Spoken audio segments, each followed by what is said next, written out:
আসসালামু আলাইকুম সবাইকে। আশা করি সকলেই ভালো আছেন। আমিও আল্লাহর রহমতে অনেক ভালো আছি। ব্যস্ততার জন্য আপনাদের সঙ্গে আগের মতো ওইভাবে ভিডিও শেয়ার করতে পারি না।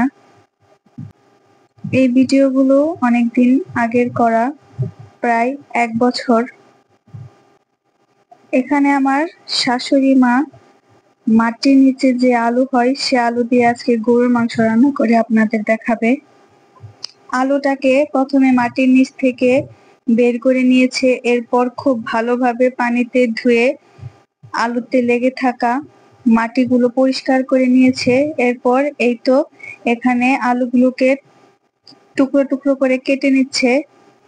সম্পূর্ণ আলুটাকে এভাবে আম্মা কেটে নিবে। এরপর চুলাতে একটা কড়াই বসিয়ে এখানে পরিমাণ মতো তেল দিয়ে, এরপর পরিমাণ মতো পেঁয়াজ কুচি, তারপর এখানে দিয়ে দিল গরম মশলা। রান্নাটা যেহেতু মাটির চুলায় করা হচ্ছে, এতে রান্নার টেস্টটা আরো দ্বিগুণ হয়ে যাবে। এই তো পেঁয়াজ বাটাটাকে খুব ভালোভাবে ভেজে এরপর এখানে দিয়ে দিবে একে একে হলুদের গুঁড়া, ধনিয়ার গুঁড়া, পরিমাণ মতো মরিচের গুঁড়া, এরপর দিয়ে দিল জিরার গুঁড়া, তারপর দিয়ে দিল পরিমাণ মতো লবণ। এবার মশলাগুলোকে একটু সময় নিয়ে খুব ভালোভাবে কষিয়ে নিবে। মশলাটা যত কষানো হবে রান্নাটা ঠিক ততটাই মজার হবে।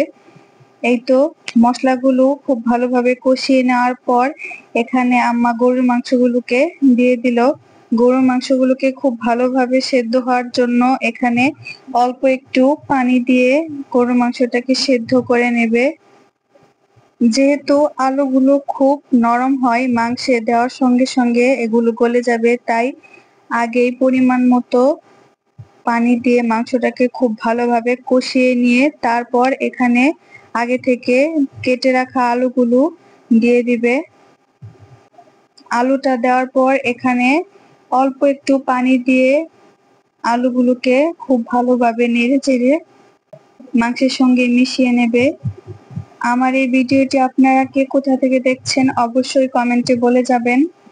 আশা করি আমার এই রান্নার রেসিপিটা আপনাদের খুব ভালো লেগেছে এবং কমেন্টে জানাতে ভুলবেন না মাটির নিচের এ জাতীয় আলু কার কার পছন্দ।